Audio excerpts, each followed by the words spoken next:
First, good afternoon, and my name is Yichen Qian. My English name is Alan. I come from Ridley Academy.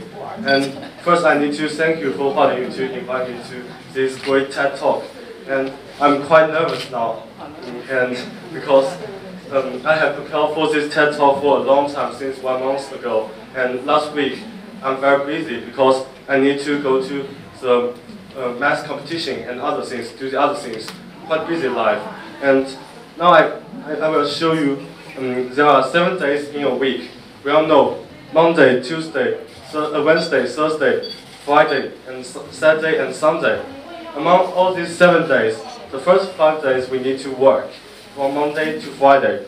And we all need to work or go to study because we are human beings.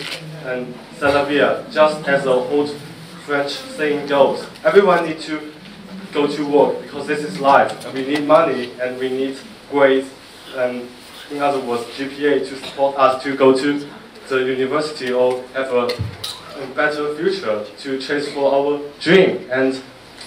And work is hard and life is tough, but we can have a good rest on the 2 days, the last 2 days with S, initial letter S, Saturday and Sunday. For example, we can enjoy our life on these 2 days.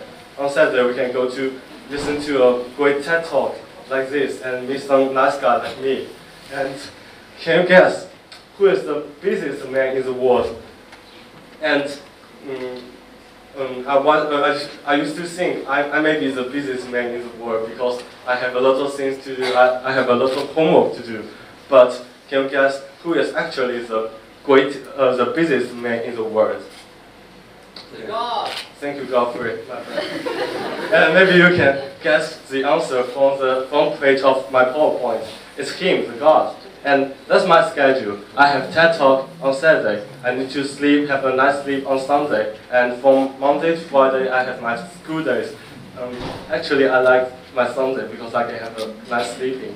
But that's God's schedule.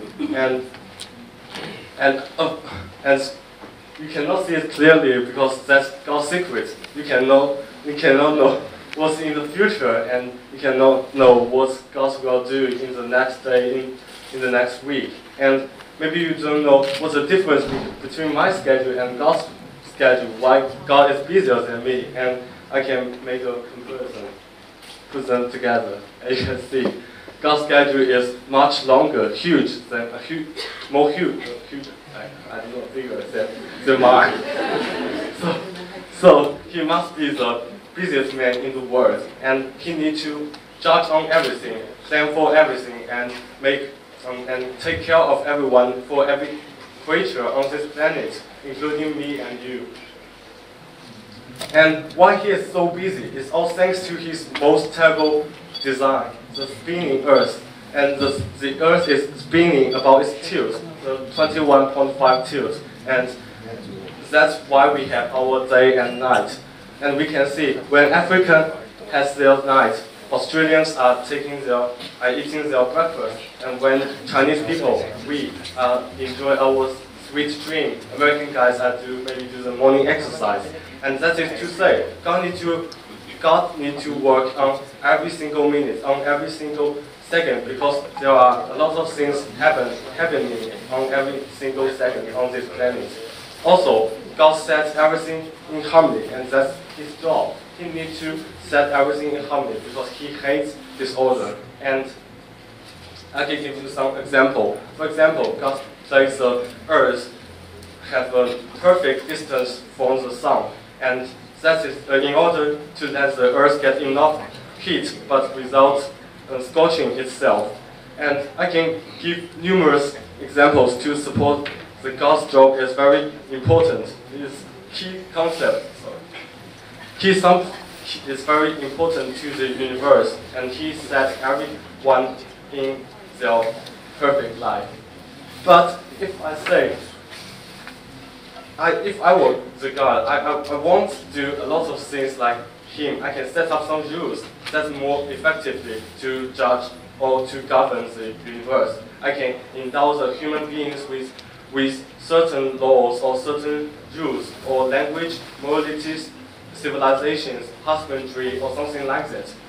if we can have some rules or language, we can live on this planet in order instead of in a mess, and that's more effectively to manage a universe. But still, God is quite busy, and His job is very important because without Him, we cannot live. We cannot deliver such TED talk.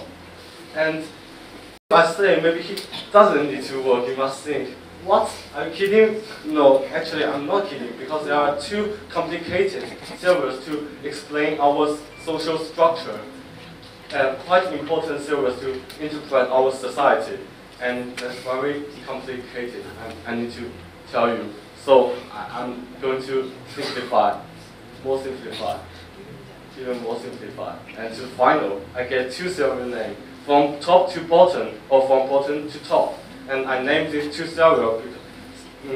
theories because these two names has vividly interprets the social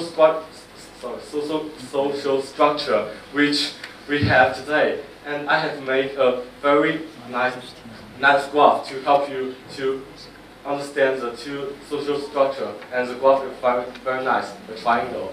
And from the top to bottom, which means God gives us everything, gives us language, morality, and rules, laws, something like this. But from bottom to top, we developed and invented everything, including our language and something like this. That is to say, ourselves is, we are ourselves, I don't know how to say this word. And we help us to invent it and to shape and govern our planet. And in the first theorem, from top to bottom, the God is very busy and He needs to work because He needs to give us to set everything in order. And the society needs God to do this thing because without laws, without rules, we all know the world will go into a mess because human beings are evil. We like to kill each other, we like to fight each other, and other animals also like to take some disorder things. I don't know what to say. I'm sorry. And another theory is from bottom to top. And in this structure, the society has its momentum. It can evolve into the next generation and transport the DNA to the next generation. And we have our invention, and we can indulge our descendants with our knowledge and something like this, like language, like morality. It is us who invented and create and shape this world. And I can give you an example. Imagine I am a Homo sapiens 15,000 years ago, and I live in China. I have a spear in my hand, and this is my body, maybe over, and we are go out for hunting, and we hunt for a tiger, and I say, this is my place, so I have my right to decide how to use the fur, how to use its meat, or eat it, or toss it into river, and that's my right because it's my self-interest. But Owen said, why? Because we are friends, we can share the prey, but I say, this is my prey, and this is my self-interest. It's my right to judge my belongings, and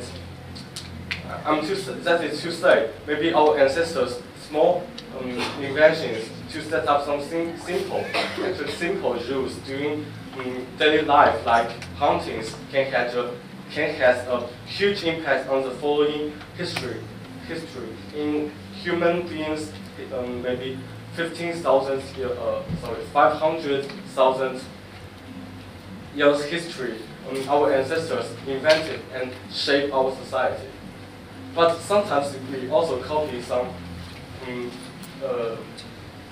other species, but not from God. We can have some inventions which we copy from frogs, from dragonflies, and something like this. But it is us who made the world perfect, and we invented and shaped our society. It is our ancestors who set up some rules, set up some more abilities and invented the language and endowed us with these things. And so thank you for listening.